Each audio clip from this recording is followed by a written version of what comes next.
$67. That is what Ray paid for 4 ribeye steaks last Thursday. And he called me from the parking lot to tell me about it like he had won something. Ray is 64. I have known him since we were both 22. He worked the same 40 years everybody else worked. He raised 3 kids, and he still cannot buy meat to save his life. He said, Frank, I got the good ones. He described them to me. 4 thick ribeye steaks sitting in a black foam tray under tight plastic wrap with a gold sticker in the corner. $67 for the tray. I laughed at him for a solid 10 seconds while he sat there in his truck outside that store, because 40 feet from where he had been standing on the bottom shelf down in the corner near the ground beef, there was a 17-pound boneless chuck roll in a heavy vacuum bag for $52. Then Ray got quiet and said something that stuck with me. He said, Frank, I have been buying steak for 40 years. Why has nobody ever told me this? Nobody told him because there is nothing on that label that would. That is not his fault. It is not yours either. So I am going to give you 10 ways to stop paying what Ray paid. 10 of them, counting down, and I want you to stay with me all the way to number 1, because number 1 saved me over $800 on meat last year, and I have a freezer full of brown paper packages to prove it. None of this needs a smoker. None of this needs a marinade. None of this needs a meat mallet or a jacquard or a 48-hour salt cure or a sous vide machine sitting on your counter next to the coffee maker. Most of it needs 1 sharp knife in 10 minutes. My name is Frank Miller. I spent 31 years behind a block. I broke down quarters 5 days a week for most of those years, and my right hand does not open flat anymore, and my left shoulder tells me the weather is turning about 6 hours before the radio gets to it. I have not bought a ribeye for my own table in 11 years. And now here is the part that should bother you. The meat case at your grocery store is arranged to fool you.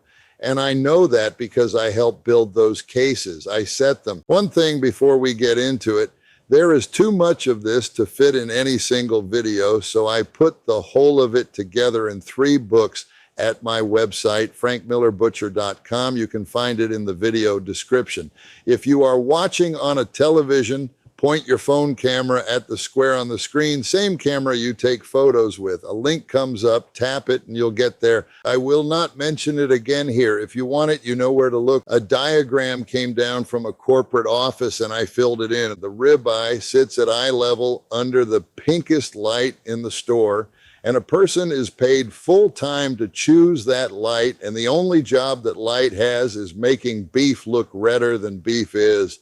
The cheap cuts sit low in shadow next to the ground beef, where a man Ray's age has to bend down and squint at a label he cannot read anyway. That is not laziness. Somebody drew that and somebody approved it.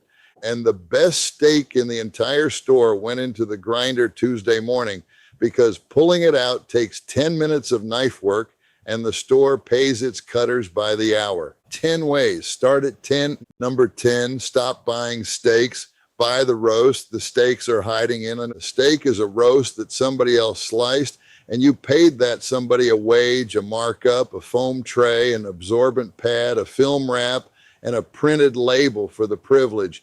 The roast on my block right now is a boneless chuck roll. Frank Miller is cutting open a heavy vacuum bag and sliding a 17-pound log of beef onto the butcher block. 17 pounds and 4 ounces, $3 and change per pound, $52.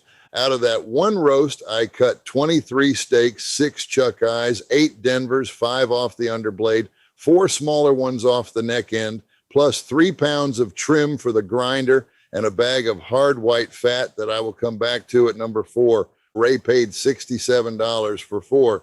Number 9, learn the 2 words that change the price at the counter. The words are whole and untrimmed. Walk up to a counter that still cuts in-house, a butcher shop, a carniceria, a warehouse club with a real meat room behind the glass. Say this: I would like a whole boneless chuck roll, untrimmed, still in the bag. And if the man behind the glass looks at you sideways, say the number 116A.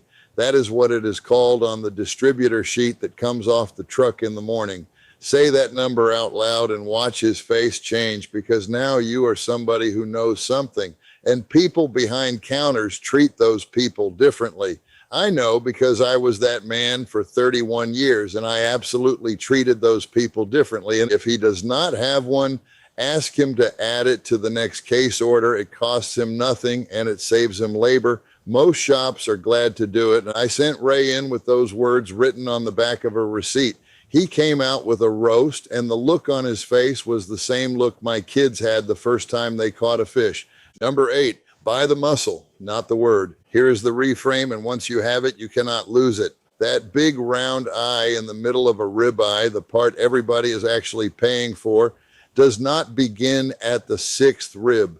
It is one long muscle. It runs from the hip up along the spine through the rib section, and it keeps right on going forward into the shoulder. It does not stop. It does not know where it is, but there is a line. Somebody drew that line across the carcass more than 100 years ago between the 5th rib and the 6th rib. On one side of that line, the muscle is called ribeye, and it sells for $15 to $20 a pound. On the other side of the line, same fibers, same marbling, it is called chuck, and it sells for $3. You have never been paying for the muscle. You have been paying for which side of the line it woke up on.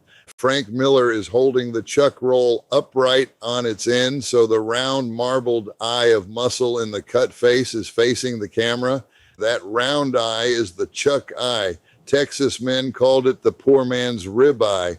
Walt called it the butcher's cut, and he did not say it where a customer could hear him. Walt was my trainer. He had 20 years in already when I walked into his shop in 1994, knowing nothing. He was a boy during the Korean War, which gave him opinions about waste that people born later do not have. On a Friday afternoon, Walt would break down a shoulder with a boning knife he had sharpened so many times the blade had gone narrow as a letter opener, and he would set 2 or 3 chuck eye steaks aside on a sheet of wax paper before the case ever opened. Now I owe you the truth about those steaks, because I will not oversell you. A chuck eye is not a ribeye. Anybody telling you a chuck roll gives you 23 ribeyes is lying to you. And I have cut both open side by side on this block and looked at them with my own eyes. Frank Miller is holding one ribeye steak in his left hand and one chuck eye steak in his right hand, side by side above the butcher block. The marbling thins as you move forward toward the neck. The first 2 steaks off the rib end are close enough that most people cannot tell. The third is excellent. By the 5th or 6th, you have a good steak and not a great one. And that clean round eye is broken into a patchwork with seams running through it.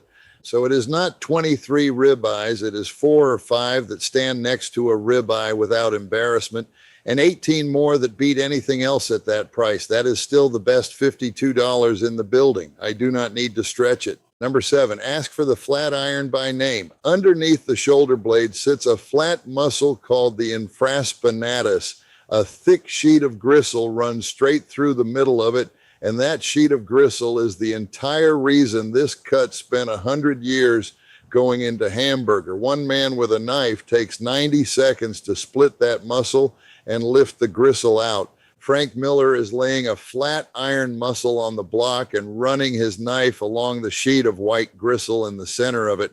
What is left by the beef industry's own tenderness testing is the second most tender cut on the entire animal. Only the tenderloin beats it, and the tenderloin has almost no fat in it, while the flat iron is ribboned all the way through. I asked Walt once what the best steak on a steer was. He did not think about it for a second.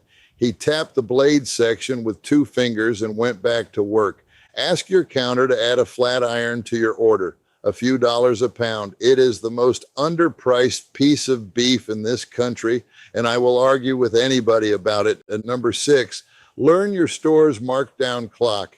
Every meat department in America runs a schedule, and it is not a secret. Nobody just tells you. Beef gets cut on a cycle, and every package gets a sell by date.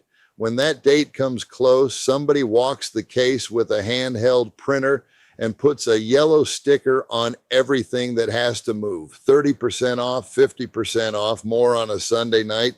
That happens at the same hour every week at nearly every store, usually early morning before the store fills or late evening after the dinner rush. So ask, walk up on a slow afternoon and ask what time they mark down. They will tell you. There is no reason not to. I told anybody who asked me. And here is what people get wrong about yellow sticker beef. They think it has gone off. It is not. Frank Miller is holding two steaks side by side on the block, one bright red and one much darker red.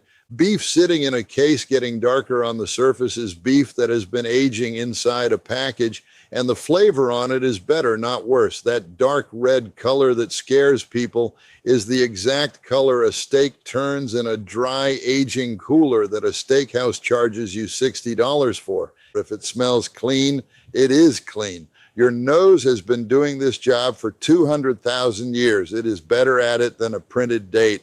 Ray now goes on Sunday nights. He texts me pictures of yellow stickers. 64 years old and texting me pictures of stickers like a man who found gold in a creek. Number 5, buy the cuts that never reach the case at all. And there are muscles on a steer that most stores will not put out, odd-shaped or only 2 per animal, or the store does not believe a customer will recognize the name. Those go to grind, or they go out the back door to restaurants. Ask anyway. Write these down. The hanger, 1 per animal. It hangs off the diaphragm, and the French built an entire style of restaurant around it. Enormous beefy flavor. The teres major, it sits in the shoulder. It is shaped like a small tenderloin, and it eats almost like one. Most cutters will not bother to pull it. Some do not know it is there. The sirloin flap, sometimes called bavette, loose open grain, takes marinade better than anything on the animal. Slices thin and beautiful. The chuck flap, rich, fatty, gorgeous, over coals. You will not find one of these on a shelf. You will find every one of them if you ask a person. And number 4, take the fat home and render it yourself. This is the part no cooking channel shows you because it happens after the camera would normally stop. When you break that chuck roll down, you have about 3 pounds of material left that most people throw in the trash.